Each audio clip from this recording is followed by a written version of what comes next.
Okay, we might get started. Well, thank you all for coming. Actually, before we do anything else, let's just pray.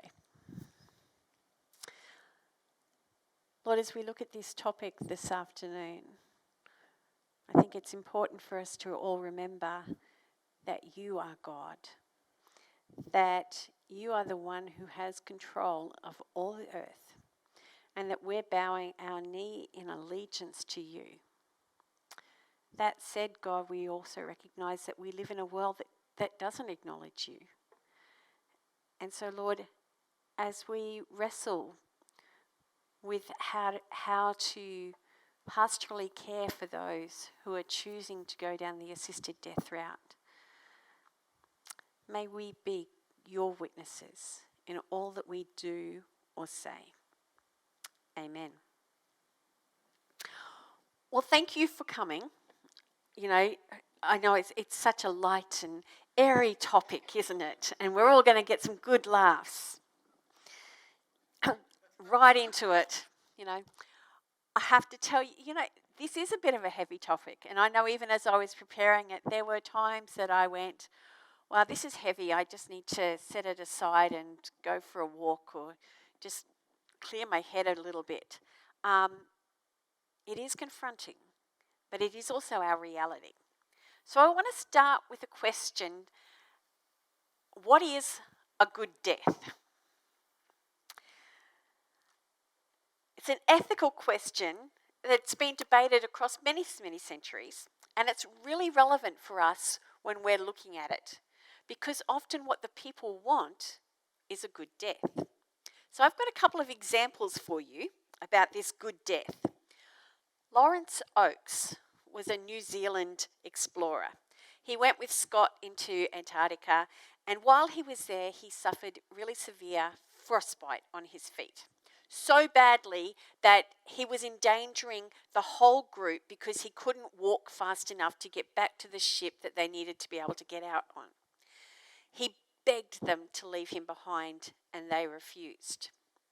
So one night, when he said to them, I'm just going to go outside for a couple of minutes.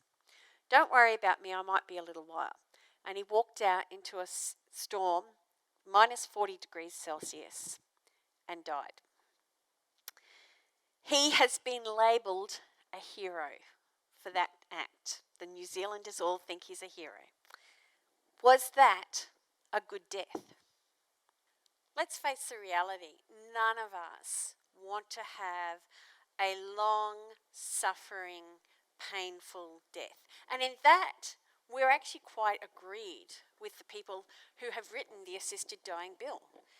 When we read why they wanted to do what they wanted to do, I looked at it and went, I can agree with all of that. So last year, the Queensland government passed a Voluntary Assisted Dying Act that comes into effect on the 1st of January 2023.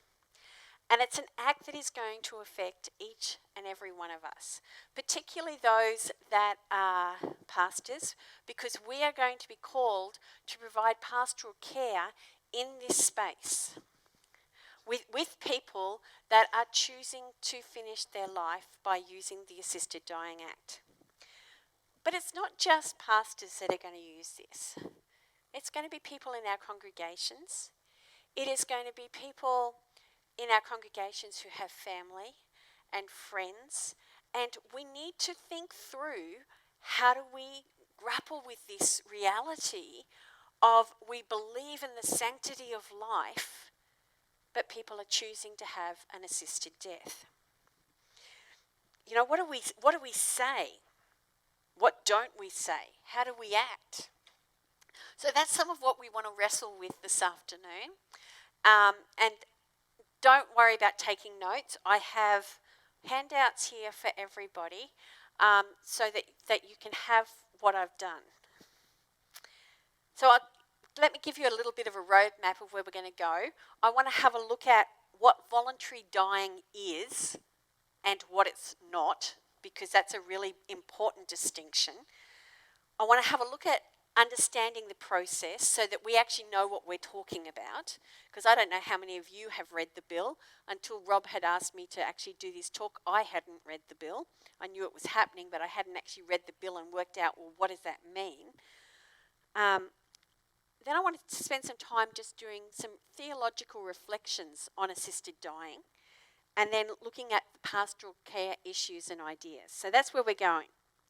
So let me start with giving you a definition of this straight from the bill itself, the act itself. Voluntary assisted dying, known as VAD, is the assistance provided to a person by a health practitioner to end their life. It includes either self-administration, where the person gets the medication and takes it themselves, or prescription administration, where the person is there and they are given an injection or something that specifically by the physician. So for example, if I cannot move, I can't take it myself. And the act is very clear that nobody else can help me take that. So my spouse can't do that for me. It is either me or it is a doctor. That is what it is. This is what it's not. And we need to be really, really clear, and particularly as we're talking to people about this in our pastoral care issues, these are going to be some of the issues that they're going to wrestle with. It is not turning off life support. Basically, if you are on life support, your body is pretty much dead anyway. The only reason it is happening, that it is still going, is that it's beating for your heart, or it's breathing for you, or whatever the machines are doing, that is what is keeping you alive. And if you take that away, then life stops. That is not doing something that is specifically given to your body that is going to cause your death. It is not refusing medication. This is also important because, I have met some people over the years whose doctors or family or them themselves have fought right to the very, very end. And to go somewhere along the line going, I am dying, I'm not going to do chemo anymore, or I'm not going to take this drug anymore, that is not assisted dying. Assisted dying is when you are giving them something that will specifically end their life. And it is not taking pain medication that may have side effects that shorten one's life. So, for example, if I'm in a lot of pain and the doctors give me morphine, well, a conglomeration of morphine has an effect that it can dampen your respiratory system and stop you. If you're taking that for pain-related purposes, that is not assisted dying. Even if that does somewhere along the line kill you, that is not assisted dying. What assisted dying is specifically about taking the medication that is going to end your life, rather than taking something that is going to help prolong it, or in a way, or help take the pain away. So, in this whole thing, who is eligible for it? So, because I can't just go up to my doctor and go, sick of life, I want to be assisted. I agree with assisted dying. Give me the medication now. It doesn't happen that way. You have to fit a whole heap of categories to be eligible for assisted dying. You have to have a disease, an illness, or a medical condition that is advanced, progressive, and will cause death. So in other words, you've got to be sick, and it's going to get worse. It's not just going to stay like it is, it's going to get worse. And it will cause death within 12 months. So it's no good going, I've got stage 1 cancer. I know that down here is going to be stage 4 cancer, so I want the medication now. Right now, they would say no. If you get down to stage 4 and a whole heap of other things, they may say yes. It is, another thing is when it causes suffering that a person considers to be tolerable. Now that's an interesting one because it is the patient who gets to say whether it's intolerable. Well, I've got to find a different word. Too much or not. Okay? It's got to be the patient. It's not the doctor. It's not the family. It's the patient themselves who go, no, I've had enough. I can't handle this pain anymore. I can't handle this distress anymore. That's where I'm going. The person has to have the decision-making capacity to be able to say, yes, I want to have voluntary assisted dying. And it's got to be the person themselves. It cannot be the family. It cannot be a physician that is saying to them, hey, I think you should consider assisted dying. Now, so saying that, I have read cases where overseas where this has been happening for a lot longer, where insurance companies have said, no, we will not pay for your chemo, but we will pay for you to have assisted dying. So, but that is not the case here at the moment. The person has to be 18. They have to be actively acting voluntarily and without coercion. So this is a really, really important one, and particularly for us in the pastoral care sphere, we cannot be seen to be coercing a person not to go down this route either. There is a severe fine for persons that are coercing either to have assisted dying or to stop them having assisted dying. Now that is really interesting when it comes into doing pastoral care, because I actually think that part of our responsibility somewhere along the line is going, well, what does God have to say about all this? But at the same time, if we go, you do this, you're going to hell, that could well be taken as coercion. So how do we do this?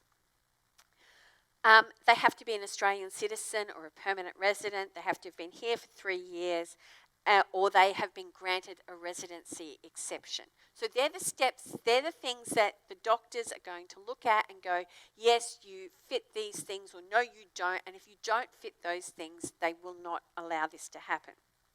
So let's go through the process. So a person comes and says, I can't handle this anymore. I'm in too much pain. This is not enjoyable. I just want you to help me die. So the first step is they're going to go to their doctor and they're going to go, I've had enough. I just want the medication. The doctor then has to refer them onto a coordinating practitioner. So that doctor doesn't get to give them that medication. So it's not, now in small country towns, I'm not 100% sure how this will going to be worked. Julie might be able to help us out there a little bit later. But there is several people that have to be involved in this process. So the doctor sends them to the person, and they will meet with the person, and both the doctor and the coordinating practitioner have to look at them and go, yes, you meet all that qualification. They still don't get the medication at that stage. The person then has to make a second request. And then they have to make a third and final request. And each of these has to be made by the person themselves. At that stage, the practitioner will certify the final review form, and they can sort out getting medication and different things from that stage. To me, pastoral care has to start way before this point. Because they've been suffering for a long time before they get to this point. In fact, I think that pastoral care over this issue has to start before the person even gets sick. Because people, our congregations, are living in the world where everything that they're going to hear is going, this is the way to go, this is the way to go, this is what a good death looks like. Come and take this tablet and then you won't have to suffer, and when your time has come, this is what it is. In Canada at the moment, assisted dying is the 5th highest cause of death. Which is interesting because according to the bill, if you have participated in assisted dying, that doesn't actually go on your death certificate. What goes on your death certificate is the disease or the medical condition that you are suffering from. So it's interesting how they got those statistics. So how do we start caring for people with this now? Well, I actually think we have to start talking about this. We actually have to start talking about it. We have to start doing some theological reflection in our congregations now, going, yes, this is what the world is saying, but let's have a look at what God is saying, and let's have a look at how we're going to deal with all of this. You know, one of the ways that I've often done things like this is through a sermon. I call it my elephant in the room, and I will often find an elephant in the room somewhere along the line in a year, and I will do 1 or 2 or 3 sermons based on what is going on out there, and let's reflect on this there. But we need to be starting to talk about it. And every time I've done it, I've had people that have come up and gone, thank you, Kathy, for looking at some of those tough issues. Because they are tough issues. And you know, so much of it, we just want to go, I don't want to think about it, I don't want to do anything with it. You know, for me, I actually don't get this choice. I found out that the voluntary assisted dying bill had passed in Australia. I was in New Zealand at the time because my dad rang me up and he goes, yip yay, this has passed, I can use it. This is my reality that my family and I are looking at. Dad thought it was hilarious that I was talking to you about this today. He said, please tell me that you're going to use me as an example in this. And I'm going, you've got no idea what this is doing to everybody else.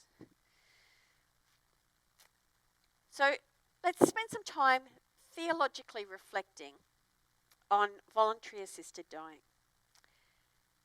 The collective conscience statement about the sanctity of life in our handbook states this. It says, we seek to recognise and preserve the sanctity of human life from conception to natural death, and thus we are opposed to the use of induced abortion, euthanasia, and embryonic cell research. And I've actually already sent Rob an email and gone, I actually think voluntary assisted dying actually needs to go in there as another point. We believe that every life is precious to God. I have actually dropped out a little bit about abortion from this bit. We believe that every life is precious to God. Therefore, we are also opposed to causing the death of the elderly, deformed, disabled, or terminally ill for the sake of convenience or because their life is not considered to be worthwhile. So let's just unpack that a little bit. First of all, one of the big things about all this is that we recognise and preserve the sanctity of human life from conception to natural death. We believe that we were made in the image and likeness of God. Genesis teaches that really, really clearly. And life is a gift from God. And it was a life that he breathed into. God breathed life into Adam. And in fact, if you look at Psalm 139, verses 13 to 16, it talks about how we're intimately created by God. Now, humanism would say that we are no different to animals. And this is an argument for assisted dying. We would put a cat or a dog or a horse down if they were suffering, and yet we won't do that for a person whom supposedly we love more than a dog or a cat.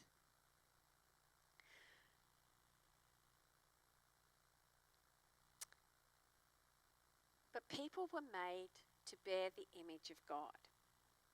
You are special. You are special to God. But this isn't just about life, because it's also about death.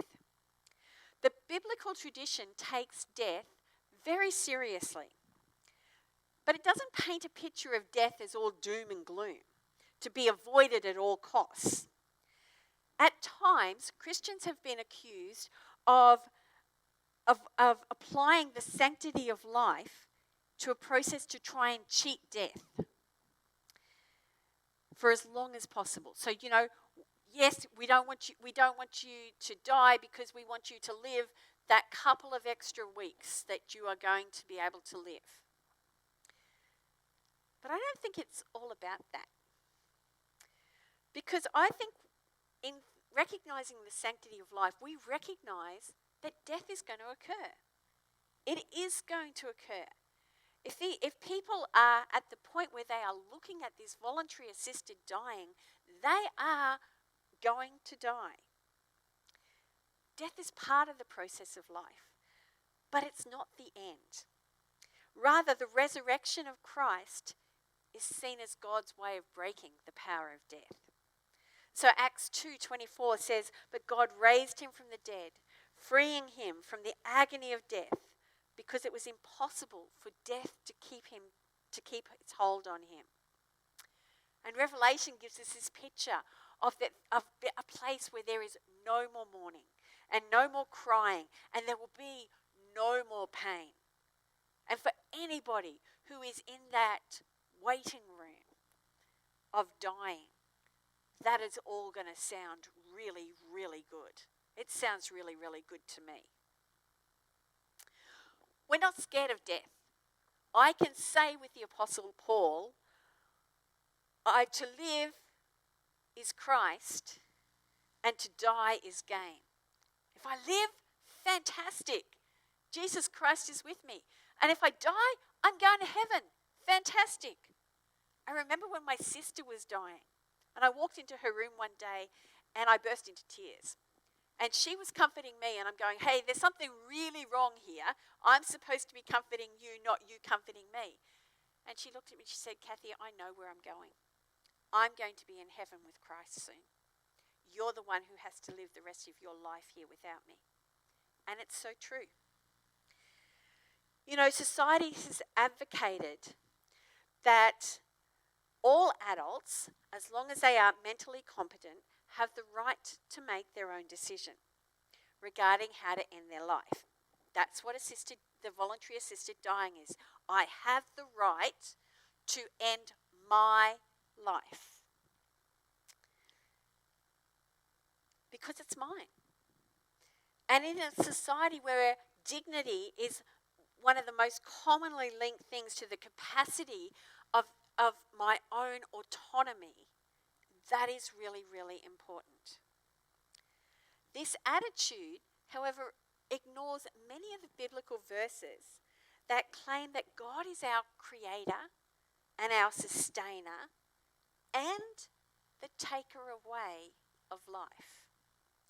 So let me throw a couple of Bible verses at you. Jeremiah 10 verse 23 says, I know, O Lord, that a man's life is not their own. It's not my own? Hang on a sec. Our world would say it is. But the Bible actually goes, no, it's God's. Job 14:5 says, a person's days are determined. You have decreed the number of his months and set limits he cannot exceed. 1 Timothy tells us he gives life. He gives life to all things.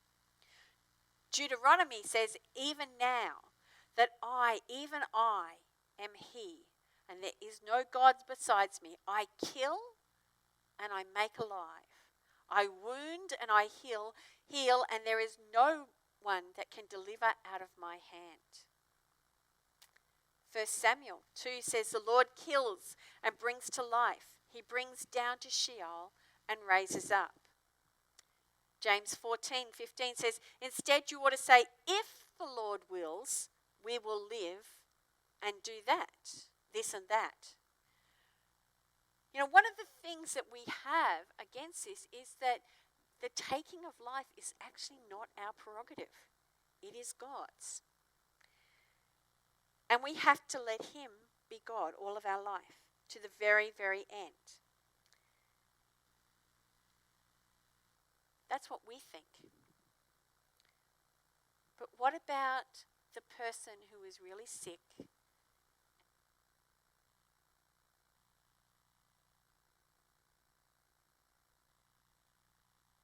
I've lost my sound. Here I am. I'm back again. 5 reasons why people would choose voluntary dying. Because these are important.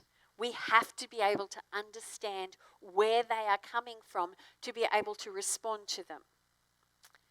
Fear of suffering, the burden of treatments, loneliness, a fear of being useless or being a burden to others, and a loss of dignity. And you know what? I look at all 5 of those and I go, I get it. I get it. I might not agree with why, with the option of what you're going to do, but I get that you don't want to do those 5 things.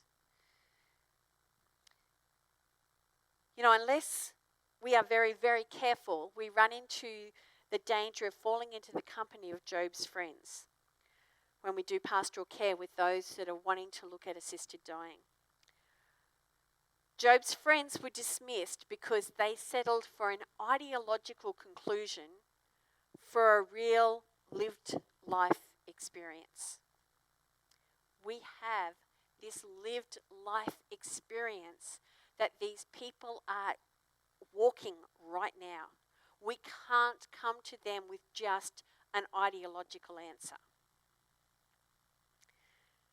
Because the people that we're talking to are most likely going to be suffering. Suffering physically, suffering mentally maybe, because often if you're in great pain, depression goes hand in hand with that. Suffering emotionally, they're getting ready to say goodbye to their loved ones. And maybe they're scared. If they don't know what's going to happen with all of this, they're suffering. The desire for death mostly demonstrates a vulnerability in that person. We can't come in with just a purely theological or ideological conclusion. I want to talk to you about a ministry of presence, of just being there with a person.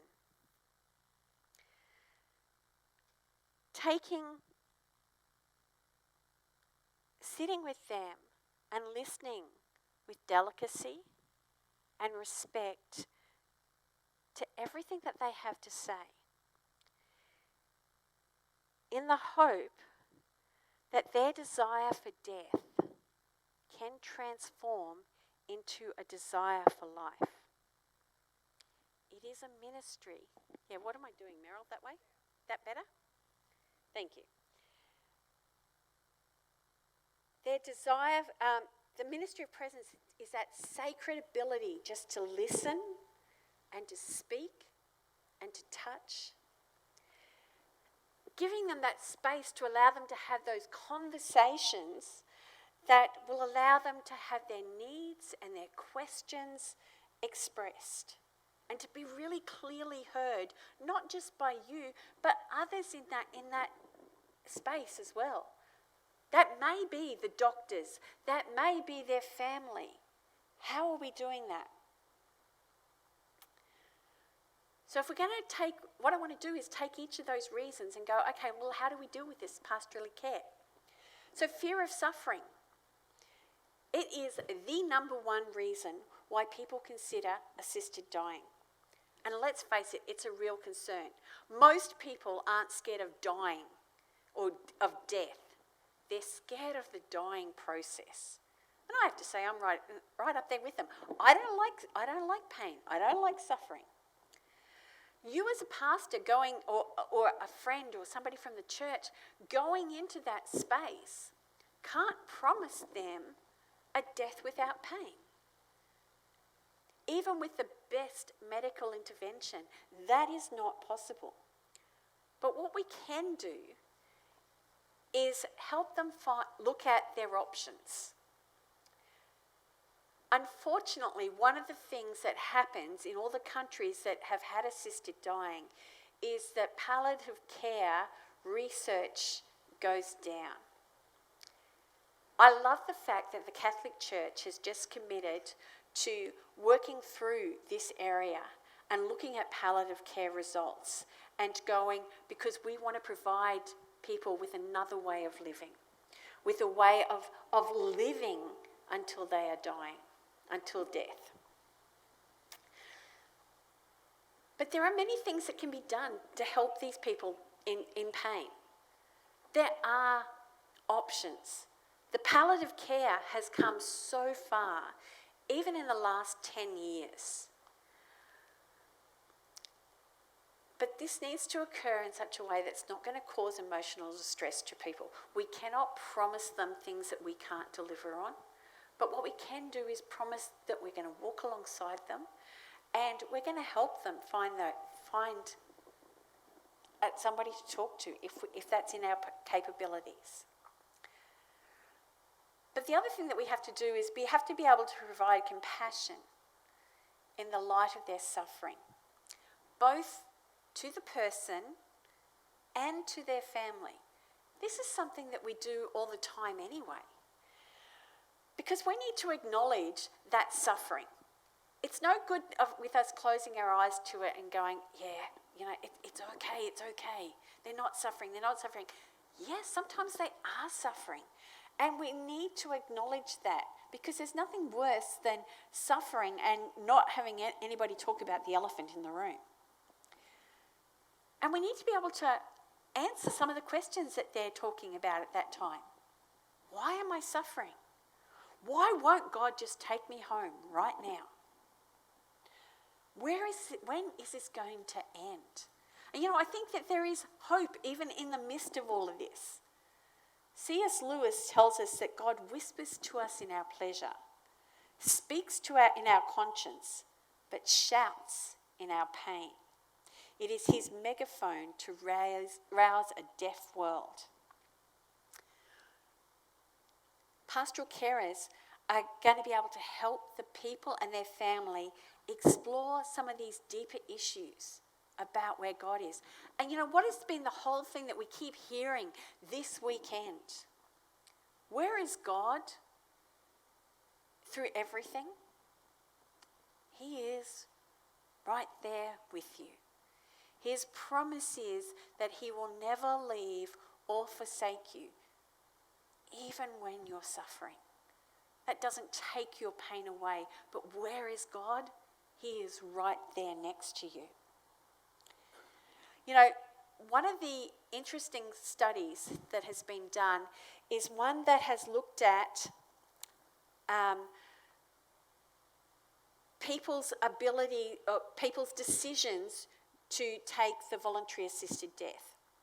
And what they found is that over the journey of their illness, it goes up and down. It's not stable.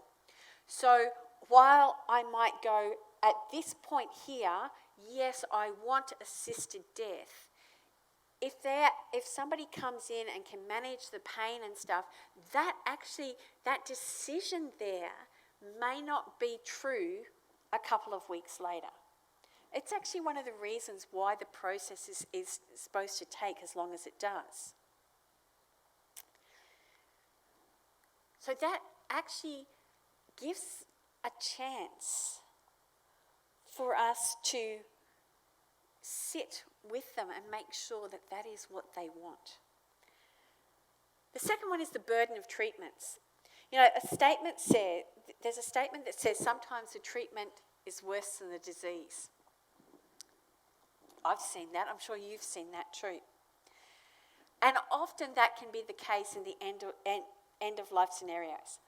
I have heard of people that have suffered dreadful treatments, even though that there was no hope of them continuing life and getting better. They were always going to die, but the doctors will just cling to, but we could do this and we can try that. And I remember sitting at the deathbed of a family. I actually had the granddaughter ring me, quite hysterical one day. She goes, Kathy, you need to come right now. Her grandfather had been fighting cancer. It was the end of a very long journey for him. And he had fallen into a coma. And one of his daughters was going around the house screaming that nobody was doing anything. What were the doctors doing? They need to get up and they need to do something right now, because she failed to accept that her father was going to get better.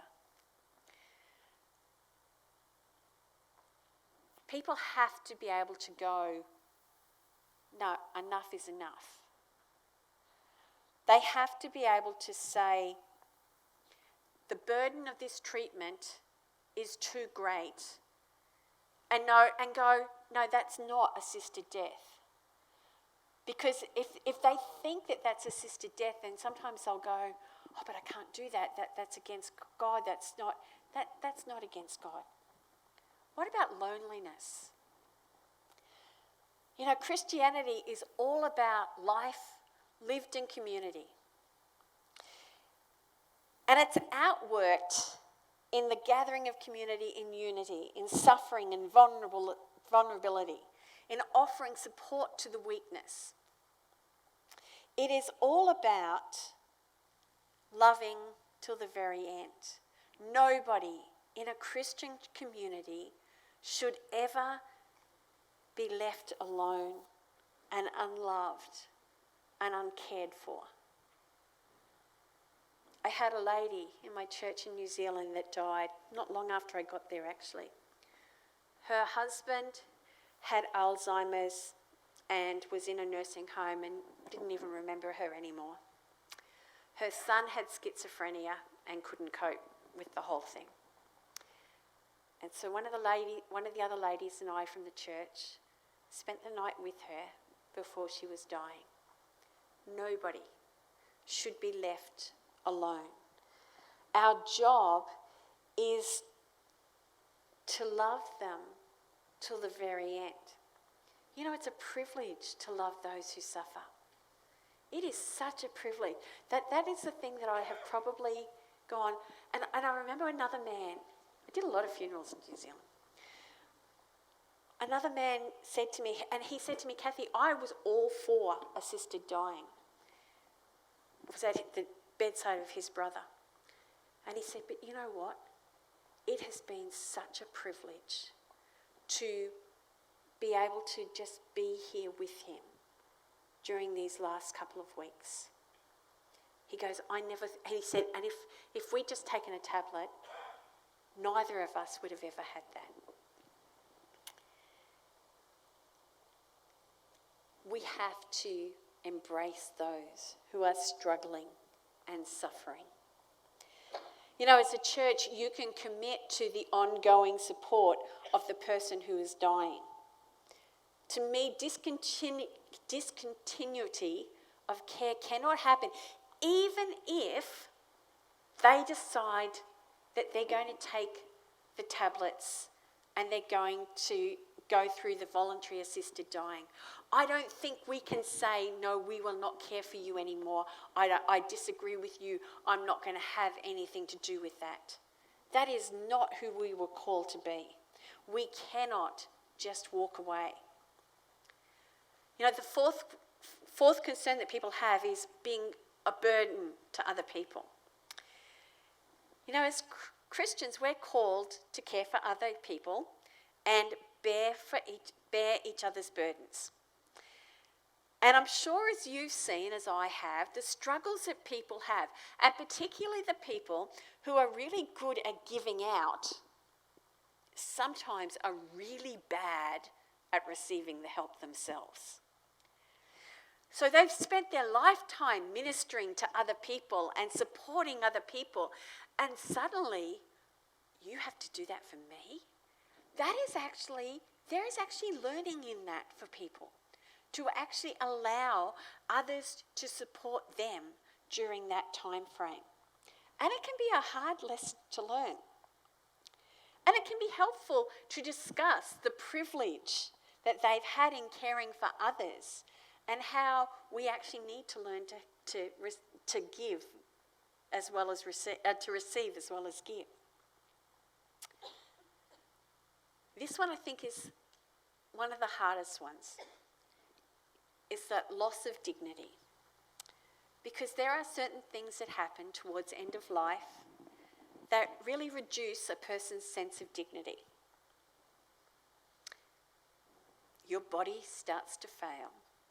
Your body falls apart, and things that you had control of since you were 18 months old, you may not have control of anymore. And it's embarrassing. How do we deal with this loss of dignity? Well, I think it's just those simple things that we can do, as in so many things. It's talking to the patient rather than talking about the patient to the family about the patient. It's not making a big deal of it. Yep, it's happened. Let's fix it up. Let's move on. It's it's caring for their dignity as much as we can in that space. So, not everybody needs to know. It's making sure that we're not talking and gossiping about what's going on in their life with everybody else around it. They're such simple measures, but they're measures of how do we care for them. There's another person I think that we need to care for in all of this, and that is yourself. Because you need to discern very honestly with yourself, through prayer and consultation, your own personal views and values and how they affect your capacity to support people in this sphere. We cannot go into a hospital room and make it worse. We are called to be caring. We have to be able to do it. But this is going to be tough. So before the 1st of January, I urge you to spend some time contemplating what you are prepared to do and what you are not prepared to do in this space. And if you're not prepared to support people that are going through this decision, then you need to nominate somebody who can. But I would go back to, I don't think we have that right to walk away. So here's some questions I think you need to consider. Can you commit to caring for them even if you disagree with their actions? And if the answer is no, then what are you going to do about it? For me, it gets really personal. Am I willing to be the person that is nominated to go and pick up the medication that will end my father's life? That one to me is easier. No, I'm not. Will I be there when he dies? Yes, I will. Will it break my heart? Absolutely. How do I support him and stay true to God and myself at the same time? Then what do we not say? So I've got a couple of different things here, things that I don't think we can say. You cannot be seen to be coercing a decision in any way, state or form. Do not forget that there are really big things. Now, do I believe that doesn't mean that we have a right as pastors to go, are you interested in having a look at what the Bible says about all this? Yes, if they're willing to do that, that is not coercion. If they're not willing to do that, that is coercion if you keep going down that line. You cannot abandon them. We cannot say, no, I disagree with your decision and therefore I am not going to care for you. We have to be willing to enter into this space, and it's going to be hard. and we cannot judge. You know, it's okay to discuss the teachings of the Bible, but we have to be very, very careful not to judge the patient. This is their life, their practiced life experience at this time. And I got to say, that's going to be really hard. Because everything in me goes, this is wrong, this is wrong, this is wrong, this should not be happening. But I also do, you know, sitting there watching my sister die, and she was in pain. And I you know, I get it too. You know, over the coming years, we are going to be asked to pastorally care for many people who have been affected by voluntary assisted death in one way or another. And it's not just the patient. It is the family, it is their friends, it is doctors, it is other medical staff, it is yourself. So to finish off today, what I want to do is I'm going to give you your handouts. If Elena and Karen, would you like to hand those out for me? And on the back couple of pages are some scenarios, some different scenarios of some people looking at voluntary assisted death. And I want you to look at them, and I want you to grab one or two others and go, just take one scenario, grab one or two others and think through, how do we provide pastoral care for this person in this situation? So we'll do that. I'm going to give you about 5 minutes, and then we'll come back and we'll have a couple of questions and answers to finish it all off. Okay, thanks. You haven't finished that. But hopefully you've had a look at it. I would encourage you to take those scenarios and at some stage go through them. Go through them with your pastoral care team and go, how are we going to deal with it? I would suggest, I'm going to talk out of turn here. Elena did just go, we were reading the one about the small group that we're having their gossip session. She did suggest that we could just go and hit them over the head. And I went, yeah, maybe not. Find a better way. Okay, we've got a couple of minutes left until we finish. So what I want to do is I want to ask you guys, does anybody have any questions that they want to ask? I can't guarantee that I can answer, but hopefully between our collective wisdom, somebody will be able to. Yes? Yeah. So the comment just then was that there is a difference looking at this generationally, that older people look at it one way, younger people will look at it another way. I as I said, I've had a lot of conversations around this in the last couple of months, and you know, I've spoken to young Christian people who go, well, actually, Mum, it was one of my sons, actually, Mum,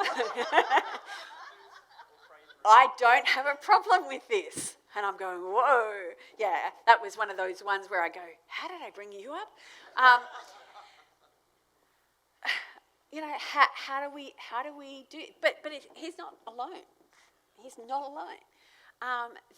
Because people tend to, and the comment then went on about the suffering. And in our Western civilization, we do anything to get out of suffering. You know, and so this is going to be a really big issue, and different cultures will do this, and so it will be different having this conversation with a white Australian Christian or a white Australian atheist or a Tongan person or a Samoan person or a Chinese person. That's all going to be different, and you have to talk to the person who is in front of you. Yes, Julie. Yeah, can we get a roving mic? Oh, hang on, there's one back here.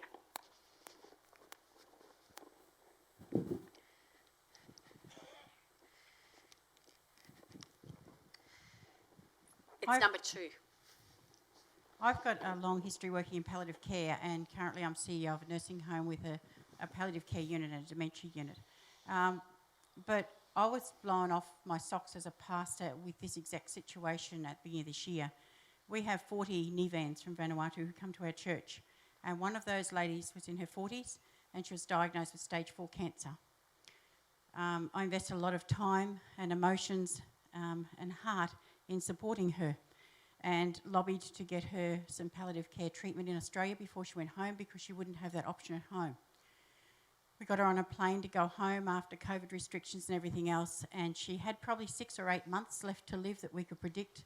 2 weeks later, I was informed she'd passed away.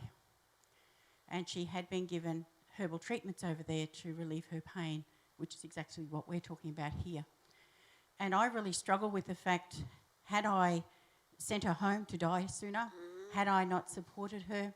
How do I support my congregation, my Tongans, my Nivans, my Australians, in how we support people who make these decisions outside our comfort zone and outside our understanding? And it was one of the biggest learning curves of my life, especially as a pastor. But the bit that I realised was that the block was my social presence. In other words, where I positioned things, I started to think where she should or should not have made decisions, even though I didn't realise that's what I was doing. And the emptiness I found inside and the loneliness I found inside was that I couldn't understand, but I didn't need to understand. I needed to just walk alongside her and her family. One of the things I had done before she went home was to do all the applications to a superannuation to get a terminal illness payment, which was going to be 440,000 Australian dollars, which is many million Vanuatu var. But because she passed away 2 days before settlement, that was dropped back to a death cover, which was 110,000. So part of me thought, because I'd accessed that, did that mean they bopped her off a bit quicker? So they're the things as pastors we have to understand when we're talking about this, is that the layers that fit alongside of us will, exactly as Kathy said, have that social and emotional impact on us no matter how equipped we are. And I can tell you now, I've sat alongside a lot of people dying, and I've worked in paediatric palliative care for many years, and it never gets easy. But this particular act, the bit that makes it hard is where we try to get our head into the space, and we've got to get our head out of the space. You go with your soul and your heart and you love them, and that's it. The question about rural towns, telehealth reviews are already considered as acceptable for small towns. Okay, thank you. That's really good to know. I sort of want to add to what Julie said is, for, most of you won't know that my job is a psychologist, and I'm a Christian psychologist. I don't work as a Christian psychologist, so the people that come to me are coming with all sorts of views. And recently, one of my bigger challenges is I have a man of strong faith who has identified as being gay, who really wants a relationship, but is also really struggling with the disconnect with God. Now, as a Christian, I know exactly what I want to say to him. As his psychologist, I can't take that path, but it's been a real, like you were saying, what I've had to come to is, at the end of the day, I'm not in the position to judge. So what I challenge him about, what are you wanting from God? Are you seeking God's direction in your life? And I can do that because he has faith, but I have to go home every day and go, in all of these decisions, transgender, same-sex, assisted dying, it is not our place to judge. Our place is to love. Our place is, if we are in a position of knowledge, to provide that knowledge and to provide options and pathways, and then to know that, we have done what God has called us to do and to leave it there. It's not easy, on some days because your heart breaks, but, it's not our position to judge, and we turn people away from God or from getting help when we go, I'm not speaking to you, you're doing the wrong thing, this isn't appropriate, this is against God. When we say that, we shut the door very, very quickly, and we need to be very careful to not do that.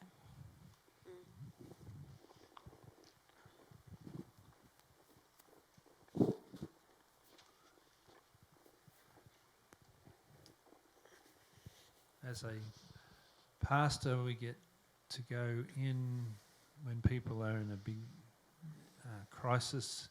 You go into emergencies, you go into the critical care units and so forth, they let you in when nobody else is allowed in. But my challenge was always, what do I pray for this person? Because the Hollywood thing is we want them to get better and everyone celebrates in the church the miracle, blah, blah, blah. But is that really how we should understand life? Or should we understand life as God's timing? And I've had times where I've gone in and my prayer is pretty basic. Lord, either take him home because I know he loves you, or give him back to us. But do not leave him here, please. And I have to challenge myself. This is not about... Our faith is secure. Our faith in Christ is secure. Whatever the outcome of that prayer is, it isn't impacting my faith. Somehow we get in our heads that everything is about us. And it's not. It's about this person and their family and the whole process of that. I mean, in my own church, when I first arrived at Childers, one of the dear ladies said, "Oh, whatever you do, don't talk about death in the over 50s. They don't like it." And, you know, today in my messages, I'm very blunt about death. And I say, once you get past 70, you're on God's grace time. And get used to it. Because some people, Marthas especially, think they're just going to work and never die. And men think that they're going to just go on as if they were 25 for a long time as well. And they have to change that mindset to say, we're always in God's hands. And that way, when something does happen, we can look to God and say, well, I'm glad that that person I love has gone somewhere else much better than this place. But anyway, that's just the way I approach things. Thanks. Thank you. All right, I'm getting the look through the door. So everybody else is finished and I've been told to wind up. So let me pray for you. This is going to be a challenge for us. And I think for us it's going to be painful. Like, I hate watching other people suffer. And we are going to watch people battle through these decisions. And it's going to be hard. And sometimes we're not going to agree with them. But we're called to love them anyway. So let's pray. Lord, just as I was saying that, I got the picture again of you as our good shepherd. You as the good shepherd that cares for your sheep. Lord, for those of us that are pastors, you have put us as the shepherds over your flock, to care for your flock. And at times that is painful. And Lord, this whole scenario of looking at end of life, it is a time of suffering for most people. Lord, I pray that you will help us just to reflect on this. Give us the strength to go into this space with people and to care for them. Lord, I pray for open hearts that are willing to search your word for themselves. And I pray for the strength for each of those family members that are walking through it as well. Lord, will you bless each and every one of those people that are here. In the name of Jesus Christ, amen. Okay, I think you guys have afternoon tea and then your second session will be after that. Thank you.